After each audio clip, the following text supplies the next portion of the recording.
Good evening.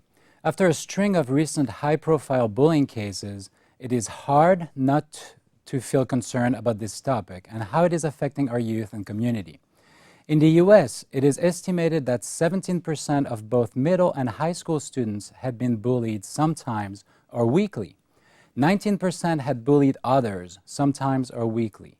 6% had both bullied others and been bullied, and 1.6 million children in grades 6 through 10 are bullied at least once a week, and another 1.7 million children bully others as frequently.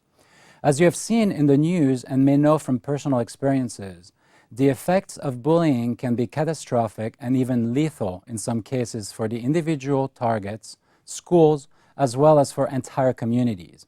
Good evening, I'm Dr. Philippe, your host of this Parent Talk program, focusing tonight on breaking the stigma of bullying. Before we get our conversation going, I want to first introduce our panel of experts this evening. And I'll start first with Michael Milliken. Michael is the principal of Jordan Middle School, which is part of Palo Alto Unified School District. Next to Michael, we have Ronnie Gillianson, who is a licensed marriage and family therapist, and Ronnie is also the program director of Adolescent Counseling Services on-campus counseling program. It's one of my programs, I should remember that. Anyway, welcome both. Next to Ronnie, we have Anthony William Ross. Anthony is the program director of the Outlet Program. The Outlet Program is a lesbian, gay, bisexual, transgender, queer, and questioning youth organization based in Mountain View, which provides counseling and community support, leadership training, and outreach awareness. And finally, we have Erin Rosenblum, who also is a licensed marriage and family therapist. Erin is currently on the Community Health Awareness Council staff as the psychotherapist at Alta Vista High School. And Erin was also recently a featured guest expert on a local station in the Saratoga area on anti-bullying. We also have this evening a special guest. As you may imagine, it's always hard to get the voice of youth on programs such as ours. So it's my pleasure to introduce Bella Hernandez. Bella is a member of YCS and also a member of Foundation for College Education. And she and a couple of peers have been able to gather questions from youth about the topic this evening. So we'll hear also from youth. We are, as you can see, we are live this evening with an audience here in our studio, and in a few moments we will give you at home a chance to participate as well by calling in your comments and questions. But let's begin the conversation with you, Erin, this evening with this first question. Erin, what exactly do we mean when we say bullying? Bullying is when a person or persons intend to inflict physical, emotional, or social harm on another person, and it often happens more than once, and there's usually a different power thing going on, perceived power. Is the power perceived on both sides? Is it the target as well as the yes, okay? Yes, the okay. bully tends to be perceived as the more powerful, the bullied tends to be perceived as the less powerful. Okay. How about gender? Are there differences, Ronnie? I would say that with males or boys, it's more kind of maybe a physical, could be yelling, more kind of aggressive in that way. With girls, we tend to see it more emotionally, or shunning the girls, or some sort of maybe emotional manipulation. So it's more, again, it seems more emotional with girls than with the boys. What makes a target? I mean, how do you become a target?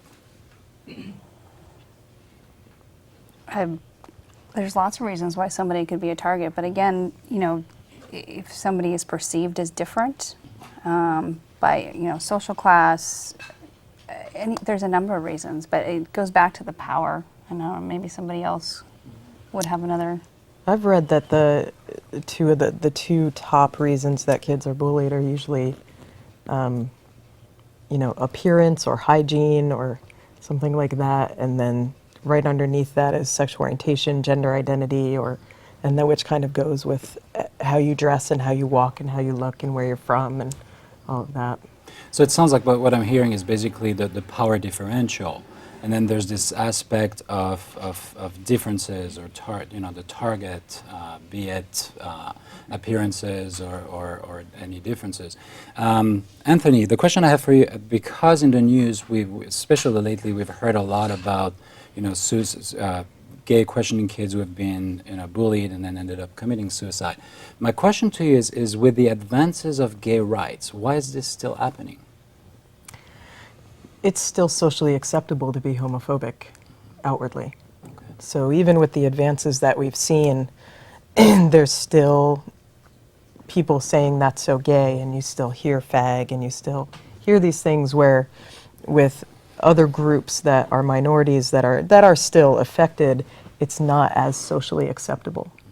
And that's really what needs to change, bottom line. Do you deal with cases like that in your program? Yeah. Yeah, okay. Definitely. Can you say more about that? We just recently had a kid email us because he had been cyberbullied, where he was tagged on Facebook with a photo that said something pretty bad about homosexual men are bleep, bleep, bleep. And he was tagged in it. And so he got in touch with us and he told his parents, and this was right here in the Bay Area. Our kids have all kinds of stories of being harassed in different ways, or hearing things walking down the hallways and dealing with those feelings of isolation and helplessness.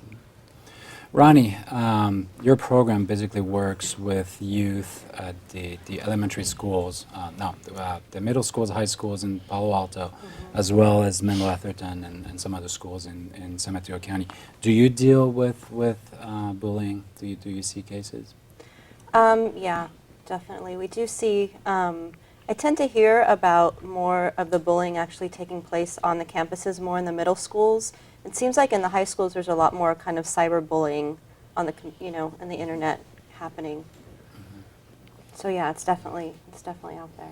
I'm glad you mentioned secondary schools or middle schools. Michael, as the principal of Jordan, what's your experience with bullying? Well, we certainly see occasional incidents of cyberbullying, but I would say that what our counselors see and what our administrators see more of is verbal or social bullying, and our surveys have reinforced that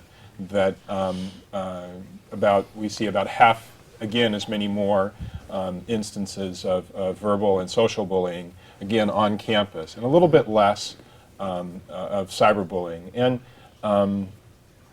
at the middle school level, again, the students are just coming into the use of those electronic technologies. And I think that may be, in part, why you see it a little bit more in high school. They've been using it more, maybe a larger percentage of students on Facebook or social networking sites.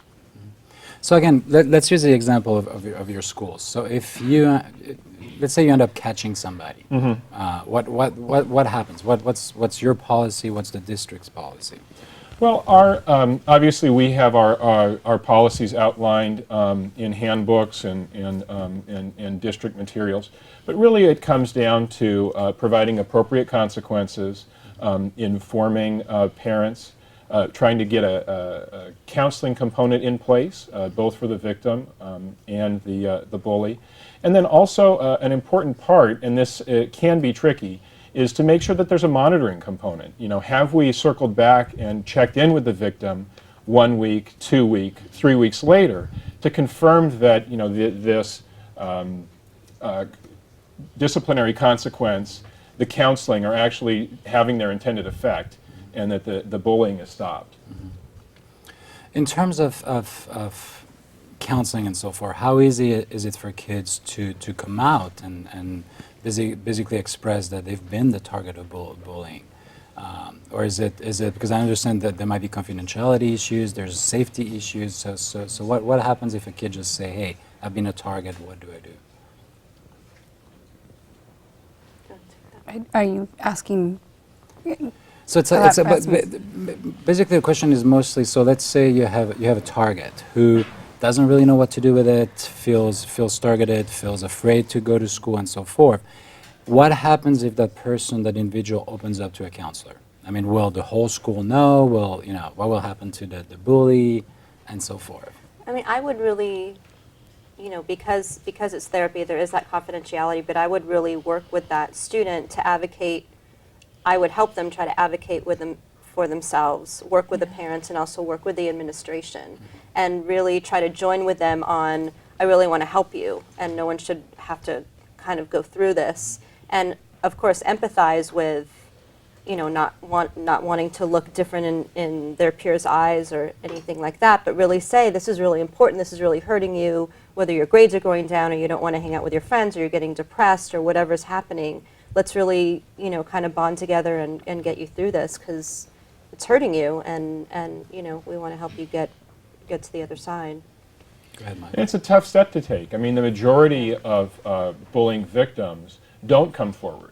And even for the folks who do, we hear from parents and students oftentimes, they want guarantees that we won't, pursue it or use specifics with the bully. And you really can't go approach the person who's accused of bullying and talk in generalities about being respectful to their peers. It just, doesn't work that way. But we've found when they can, get over that hump, and we can work with them and talk with them and the counselors, and we can address it head on, we've actually had a lot of success. But unfortunately, with such low reporting rates, that sometimes we don't get access to the incidents as we would like. So it sounds like what you're saying is basically for the targets to feel free or feel more comfortable to open up and describe the incident and also come out with their experience, because there is rules or legal things or just rules that the schools have that to protect them. So that's a good thing to know. What about the other side, the bullies? I mean, what's going on with those individuals? In general, oftentimes the bully's feeling maybe bullied themselves in some other part of their life, or feeling out of control in some other part of their life, and they're putting it on somebody else. So I think it's important not to leave the bullies out in this whole process, because they do need an outlet to talk about what's going on with them and why they're putting their feelings on somebody else and aggressions onto somebody else. Do you deal with bullies in your programs? Mm-hmm. Okay. Mm-hmm. Ronnie, do you guys deal with it? Mm-hmm. Okay. What could you describe maybe like a family situation where bullies grow up? Is it family oriented? Is it something that they learn at home? Is it the media? Where do you think starts the whole process? Anthony? I mean, that's a loaded question. Yes, it is. Big, but right?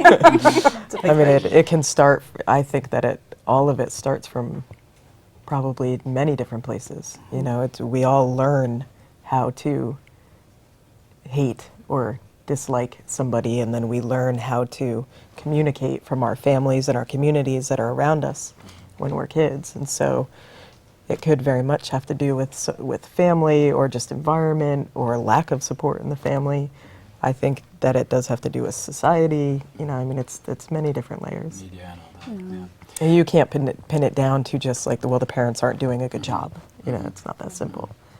Well, for those of you who have done research and work with kids who are in this situation, and for us older folks, has bullying changed over the years, or is it the nature of it? Because, in preparing for this program, and what I've heard a lot is, especially from older individuals, like, well, come on, it's part of growing up. It's part of being a kid that you're teased and you tease other people.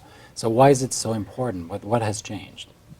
I would say probably the biggest change to bullying has been the internet, because the internet provides kids with a huge social network. They're not just bullying in their school or in their community, they're bullying in 20 different schools in every state and wherever. They've got all these friends on Facebook and MySpace. They're reaching so many